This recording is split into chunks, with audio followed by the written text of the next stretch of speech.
Hey, what is going on, everybody? Welcome into the first start and sit video for this fantasy football season. I can't believe we finally have gotten to week one.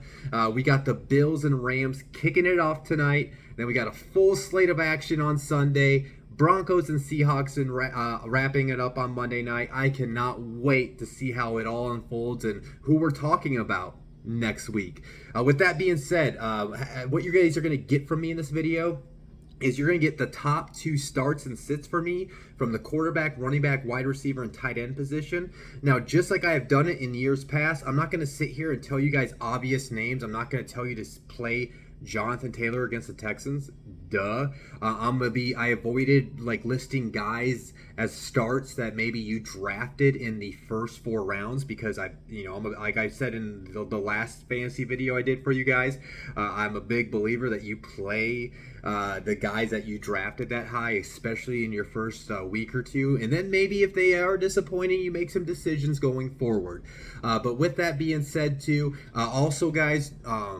I don't give out any stats to back up my feelings in the first 4 weeks. Personally, in my opinion, yeah, sure, there might be some carryover stats you can look into, like as far as who was good and great, who was good and bad against like quarterbacks, running backs. I wait till after 4 weeks. And then once we get to after the 4 week mark, that's when I think you can actually really look into, which defense is giving up a lot of fantasy points to the running backs, which defenses are very tough against tight ends, stuff like that. So you're not going to hear any data points from me as far as backing this up. These are going to be truly pure feel moments, especially for week one. Now, once I watch these games after week one, after week 2 and 3, I'll get a better eye for what these defenses and these offenses are looking like, so I can give you guys a better opinion on that. And then, like I said, after week 4, I'll be looking at the data points and seeing which defenses I think that you should avoid playing certain positions against, and which defenses I think that you should be playing certain positions against.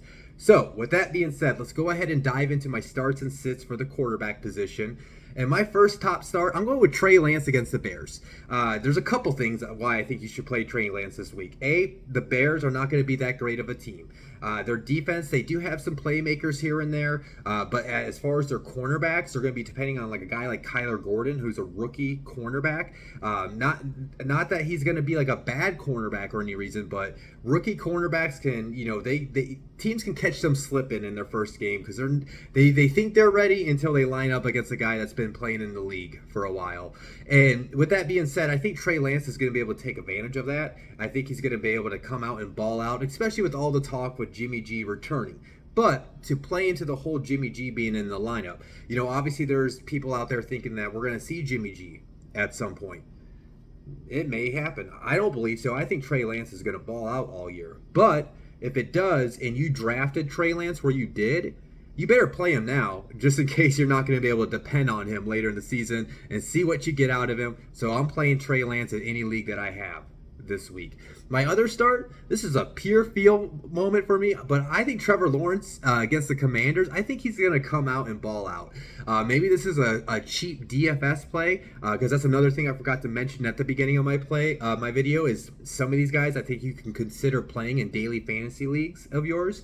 So yeah, Trevor Lawrence against the Commanders defense. They don't have Chase Young. Yes, their defense is relatively still strong, but that's going to be more in the middle of their defense. Where, yeah, I think, those guys can impact the passing game, but I think they're going to limit the rushing attack where the Jaguars are going to have to depend on the pass, dump off to Travis Etienne, and they can use Trevor to spread the ball around because, yeah, the Commanders defense, they got some pieces like William Jackson, Cameron Curl, but there's some weak points in that secondary in my opinion, and I would not be surprised if Trevor Lawrence ends up going over 250 yards and having 2 or 3 touchdowns on Sunday. My sits, I'm going with some veteran guys, but I have my reasons, and they're both relatively the same. Starting with Derek Carr against the Chargers. The reason why I would sit Derek Carr is, yes, he has Devonta Adams, Hunter Renfrow, and Darren Waller, but that offensive line is very weak. And when you look at the Chargers defensive line, Joey Bosa and Khalil Mack, man, I can really see them wrecking havoc and harassing Derek Carr all day long against the Raiders. And people know with Derek Carr, like, he can pick you apart when he has protection, But if he gets underneath pressure, that's when he has his struggles throughout his career. And then you look at the Chargers defense, it's good all across the board. Now they won't have J.C. Jackson. I will point that out. They won't have their new cornerback, but they still got Asante Samuel and Derwin James and Nasir Adderley in the back of that defense. Now this is the second year underneath Brandon Staley in that defense. Josh McDaniels is a new head coach there. You could see where sometimes these offenses, especially under a new coaching staff and a new regime, it may take, a couple weeks before everybody gets comfortable within the system, before that system actually starts to, progress to the ceiling of what they can be. So I could see some struggles because of the offensive line and being the first game within that Josh McDaniels offense for Las Vegas. And it's basically the same thing for Kirk Cousins. I think Kirk Cousins could have a great year within the Kevin McConnell offensive system. But he's going against a really great defense against Green Bay, and the Green Bay has playmakers at all three levels of the ball. You're talking about a new offensive system in Minnesota. So again, there might be some growing pains within the first couple of weeks for that Minnesota offense, just like I think it would happen for the Raiders offense. So again, I think these are guys that are going to have some good good games at times. But if you have other options, I would lean towards other options than these two veterans this week. So again, with that being said, my top starts for at the quarterback position: Trey Lance against the Bears, Trevor Lawrence against the Commanders. My top sits: Derek Carr against the Chargers and Kirk Cousins against the Packers. Moving on to the running back position, my top start, I'm going with another Jaguar, and Travis Etienne against the Commanders, basically kind of playing off what I just said about Trevor Lawrence, where I think the defensive front seven for the Washington Commanders is going to really kind of bottle up that rushing attack. Now, James Robinson will be playing, but we got to keep in mind he's coming off a torn Achilles. I don't think it would be smart of them to give him a full workload, which they're not going to give him a full workload anyway. They're going to eventually figure out how they can split the reps between him and Etienne. And like I said, I think Etienne is basically, not like I said, but I've been telling people for like the past couple weeks, the plan for Etienne is going to be having that Kamara type of role within the Jaguars offense. So what I believe will happen is they're going to end up leaning on that pass, like I mentioned with Lawrence. And I think Etienne is not only going to get a bunch of like dump off opportunities, but I think they're going to have manufactured touches for him like in the screen game as well. My next start, A.J. Dillon against the Vikings. So again, like I said, I'm not going to tell you the obvious ones. So you're going to obviously play Aaron Jones. I'm also thinking you can go ahead and insert A.J. Dillon. Now, when I drafted Dillon in most of my leagues, I kind of had the thought of, maybe I will first wait the first week or two before I feel comfortable sliding into my flex, because it's always kind of a worry when you play a RB2 in that offense. But the Packers, I said this at the beginning when I was previewing A.J. Dillon a month ago. The Packers have openly admitted it. And they even said, I think it was either Jones or Dillon came out and said they both want to make the Pro Bowl this year. So I think we're going to see a healthy dose of Aaron Jones and A.J. Dillon throughout the season. Allen Lazard's status for Green Bay is up in the air. So I think we're going to see Dillon get a lot of touches. I think he's going to get at least 10 to 15 touches a game. So I think that if you did draft Dillon and you're looking for a flex option that offers a ceiling this week, I think Dillon's going to be the play for you. My top sits, I'm going to go ahead and say you should sit the fantasy darling and Dameon Pierce against the Colts. The reason why is the Colts have traditionally over the last few years, now they're underneath the new defensive coordinator, but traditionally over the last few years, the Colts have been one of the better rush defenses in the NFL. And then when you look at the spread of this game, as far as the betting spread, Vegas literally thinks that the Colts are going to blow out the Texans. Now, if that happens, the one thing that you got to be concerned with Dameon Pierce is if the Texans offense gets behind 2 or 3 touchdowns, because if they have to switch where they're in pass happy offense, Rex Burkhead, in my opinion, is going to be getting those snaps over Dameon Pierce. So that's where I have my worries with Dameon Pierce throughout the season, is when they do play teams like the Colts or any of these high-power offenses that could potentially blow them out, where the other team takes away the rushing attack and it makes Dameon Pierce less valuable to have in your starting lineup. My other sits, I'm going to go ahead and say Breece Hall and Michael Carter against the Ravens for a couple reasons. Dwayne Brown is supposed to be their new left tackle. I just saw he missed practice today, so that's a concern, right? If their left tackle's hurt, that's a big loss to have within their offensive line, which will not help out their rushing attack. B, we don't really know what the split of reps is going to be. Everybody's been high on Breece Hall, but Michael Carter has been working just like he has for the RB1 status. I think they're going to be splitting reps for most of the part. So for me, both those players, they're guys I would rather play somebody else and at least see what the snap percentage is for each of them before I feel comfortable inserting them in my lineup going forward. Plus, they're playing the Ravens. It's a really good defense, and kind of like what I just said about Pierce. Can't you see the Ravens going up big on the Jets at some point where they have to depend on the pass because they're down 2 or 3 touchdowns? And then that takes away the rushing attack from the Jets, and that takes away the opportunity from either Hall or Carter. So if you have a better option, I will look elsewhere. So again, my top starts for running backs this week, Travis Etienne against the Commanders and A.J. Dillon against the Vikings. My technically 3 sits is Dameon Pierce against the Colts, and then Breece Hall and Michael Carter against those Baltimore Ravens.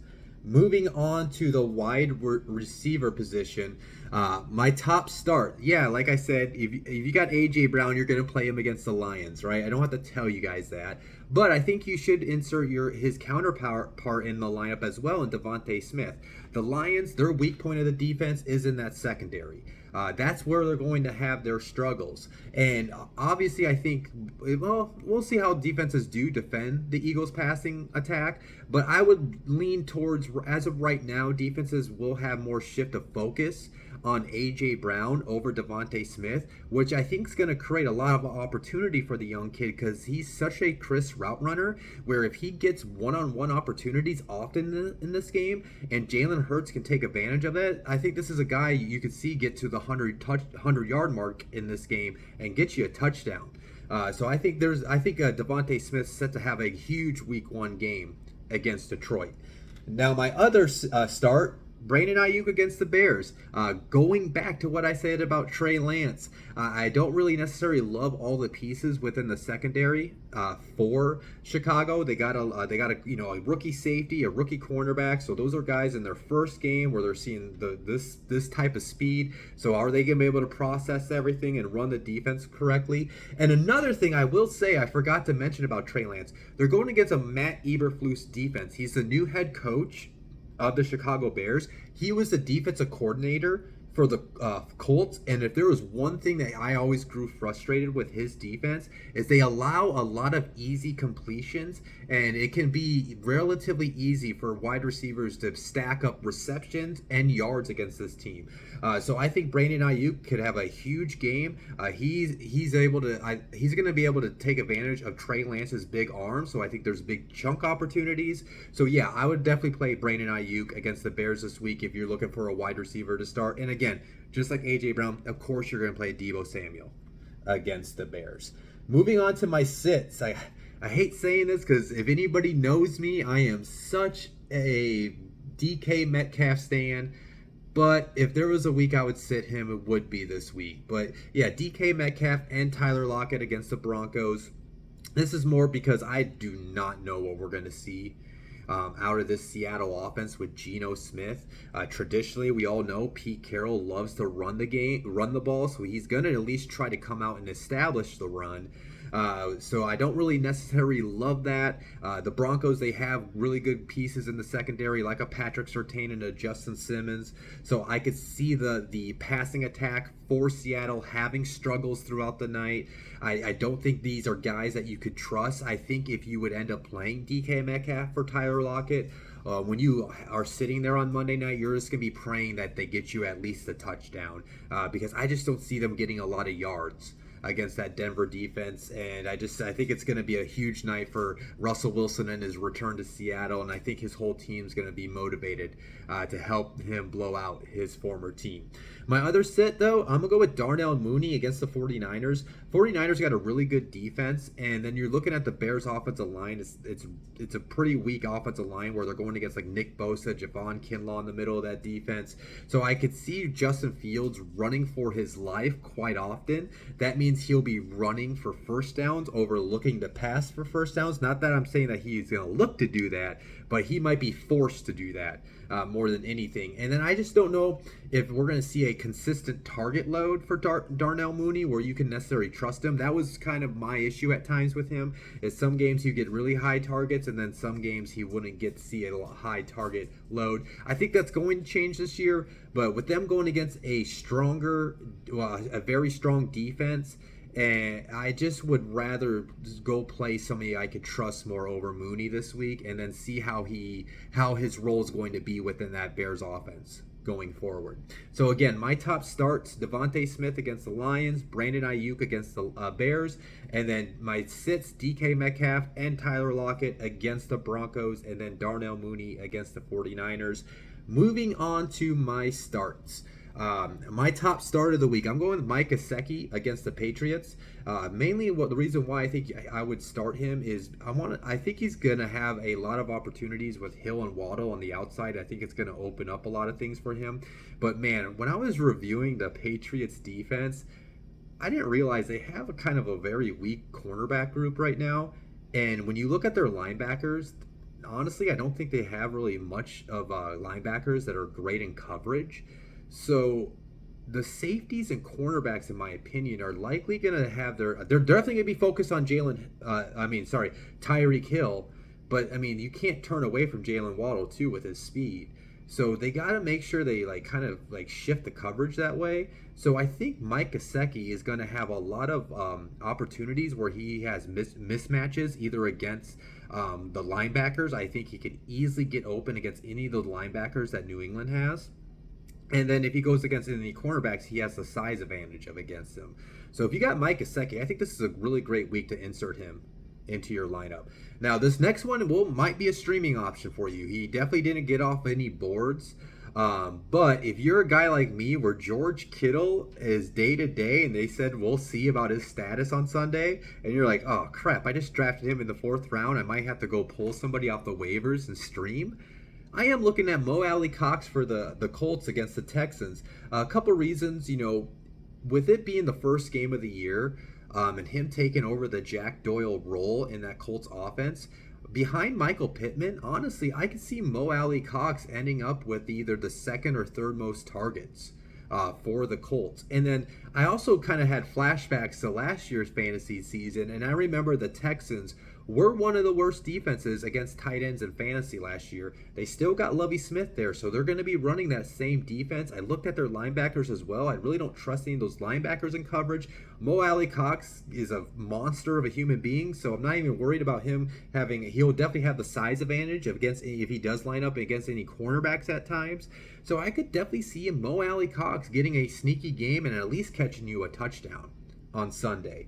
And then my top sits, I'm going with Cole Kmet against the 49ers. I'm not going to try to rehash and say everything I've said about the 49ers defense that I said about Darnell Mooney against the 49ers defense. Another thing, though, I would point out is why am I lose Wagner, the middle linebacker for the 49ers? He's actually one of the best coverage linebackers in the NFL. So I could definitely see the 49ers getting good coverage on Cole Kmet, and also too where the Bears offense, they don't really have a true number one guy that's going to shift coverage against. I think you can either make sure you stay on top of Mooney and make sure you stay on top of Kmet, take away Justin Fields' top 2 targets in that offense and force the other guys to beat you. I mean, that's what I would do if I was running that defense for the Sunday. So I just don't think I would trust Cole Kmet this week. The other one is Irv Smith Jr. against the Packers. This one mainly is if you were looking to maybe for a streaming option, I would avoid Irv Smith. He is been kind of fragile in his career. He's coming off the wrist injury in training camp. I want to see him get through some games healthy before I see him play. And just like I said about Kirk Cousins earlier, this is the first week, first actual legit game of them running this offense. So we don't know what we're going to see. We don't know necessarily what we're going to see out of the tight end position. I also go back to Kevin McConnell's days with the Rams. Tyler Higbee, right? Some weeks he'd be a great fantasy tight end. Some weeks you'd disappear and he wouldn't get that many targets. So until we actually get a good set of eyes, a good set of sample data where we can actually see what Irv Smith's role would be in this Minnesota offense, I would avoid streaming him going forward. So again, my top starts of the week at tight end: Mike Gesicki against the Patriots, Alie-Cox against the Texans. My sits: Cole Kmet against the Niners, and Irv Smith Jr. against the Packers.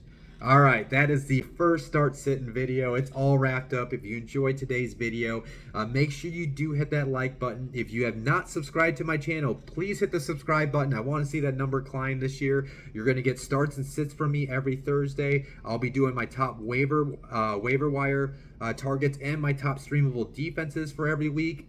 You'll get that on Tuesday nights.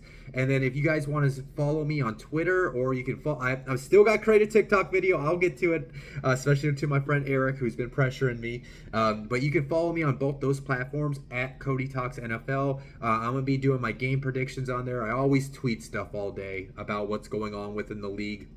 So if you guys want to follow for me for more content on those, give me a follow there. Other than that, I'm gonna head out. I can't believe we are finally here, week one. I hope you guys enjoy the weekend, and I hope you win all your fantasy matchups. Peace out.